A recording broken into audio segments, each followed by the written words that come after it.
ಖಂಡಿತ ತಳಮಳ ತೀರಲಿಲ್ಲ, ಕಳವಳ ಕಳೆಯಲಿಲ್ಲ ಎಂಬ ಅರ್ಥಪೂರ್ಣವಾದ ಗಾದೆ ಮಾತಿನ ಅಥವಾ ದಾಸರ ಪದದ ಸಾಲಿನ ಸಂಪೂರ್ಣ ವಿವರಣೆ ಇಲ್ಲಿದೆ. ಇದು ಮನುಷ್ಯನ ಮನಸ್ಸಿನ ಅಸ್ಥಿರತೆ ಮತ್ತು ಅಶಾಂತಿಯನ್ನು ಬಹಳ ಆಳವಾಗಿ ವಿವರಿಸುವ ಮಾತಾಗಿದೆ. ಗಾದೆ ತಳಮಳ ತೀರಲಿಲ್ಲ, ಕಳವಳ ಕಳೆಯಲಿಲ್ಲ. 1. ಪೀಠಿಕೆ ಇಂಟ್ರೊಡಕ್ಷನ್.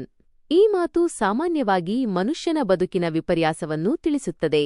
ಎಷ್ಟೇ ಸಂಪತ್ತನ್ನು ಗಳಿಸಿದರೂ, ಎಷ್ಟೇ ವಯಸ್ಸಾದರೂ ಅಥವಾ ಏನೇ ಸಾಧಿಸಿದರೂ ಮನುಷ್ಯನ ಮನಸ್ಸಿಗೆ ನೆಮ್ಮದಿ ಸಿಗದಿರುವ ಸ್ಥಿತಿಯನ್ನು ಇದು ಸೂಚಿಸುತ್ತದೆ. ಇದು ದಾಸ ಸಾಹಿತ್ಯದ ಪ್ರಭಾವವಿರುವ ಮಾತಾಗಿದ್ದು ಲೌಕಿಕ ಬದುಕಿನ ಜಂಜಾಟವನ್ನು ಎತ್ತಿ ತೋರಿಸುತ್ತದೆ. 2. ಪದಗಳ ಅರ್ಥ ಲಿಟ್ರಲ್ ಮೀನಿಂಗ್. ತಳಮಳ ಮನಸ್ಸಿನ ಉದ್ವೇಗ, ಅಶಾಂತಿ ಅಥವಾ ಚಡಪಡಿಕೆ. ತೀರಲಿಲ್ಲ, ಮುಗಿಯಲಿಲ್ಲ ಅಥವಾ ಪರಿಹಾರವಾಗಲಿಲ್ಲ. ಕಳವಳ ಚಿಂತೆ, ಭಯ ಅಥವಾ ಆತಂಕ. ಕಳೆಯಲಿಲ್ಲ, ದೂರವಾಗಲಿಲ್ಲ ಅಥವಾ ಹೋಗಲಿಲ್ಲ. ಒಟ್ಟಾರೆ ಅರ್ಥ ಮನಸ್ಸಿನ ಒಳಗಿನ ಚಡಪಡಿಕೆ ನಿಲ್ಲಲಿಲ್ಲ ಮತ್ತು ಬದುಕಿನ ಬಗೆಗಿನ ಚಿಂತೆ ದೂರವಾಗಲಿಲ್ಲ. 3. ಗಾದೆಯ ಸ್ವಾರಸ್ಯ ಮತ್ತು ವಿವರಣೆ ಡೀಟೇಲ್ಡ್ ಎಕ್ಸ್ಪ್ಲನೇಷನ್. ಈ ಮಾತನ್ನು ಮುಖ್ಯವಾಗಿ 2 ಸಂದರ್ಭಗಳಲ್ಲಿ ವಿವರಿಸಬಹುದು.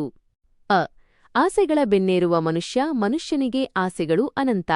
ಒಂದು ಆಸೆ ಪೂರೈಸಿದ ಕೂಡಲೇ ಮತ್ತೊಂದು ಆಸೆ ಹುಟ್ಟಿಕೊಳ್ಳುತ್ತದೆ. ನನಗೆ ಒಳ್ಳೆಯ ಕೆಲಸ ಸಿಕ್ಕರೆ ಸಾಕು, ನೆಮ್ಮದಿಯಾಗಿರುತ್ತೇನೆ ಎಂದು ಅಂದುಕೊಳ್ಳುತ್ತಾನೆ. ಕೆಲಸ ಸಿಕ್ಕ ಮೇಲೆ ಮದುವೆಯಾದರೆ ಸಾಕು ಎನ್ನುತ್ತಾನೆ. ಆಮೇಲೆ ಮಕ್ಕಳು, ಮನೆ, ಆಸ್ತಿ ಎಂದು ಆಸೆಗಳು ಬೆಳೆಯುತ್ತಲೇ ಹೋಗುತ್ತವೆ.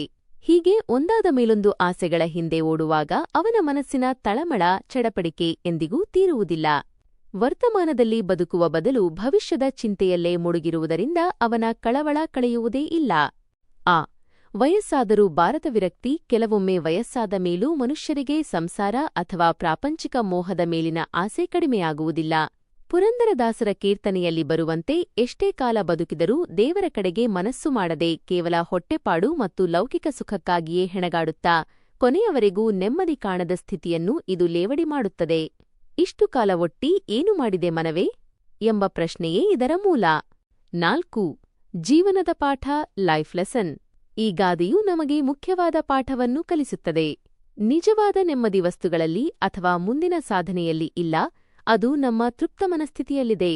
ಅತಿಯಾದ ಆಸೆ ಮತ್ತು ಚಿಂತೆಯನ್ನು ಬಿಟ್ಟು ಸಿಕ್ಕಿದ್ದರಲ್ಲಿ ತೃಪ್ತಿಪಟ್ಟುಕೊಳ್ಳದಿದ್ದರೆ ಸಾಯುವವರೆಗೂ ನಮ್ಮ ತಳಮಳ ಮತ್ತು ಕಳವಳಕ್ಕೆ ಅಂತ್ಯವಿರುವುದಿಲ್ಲ.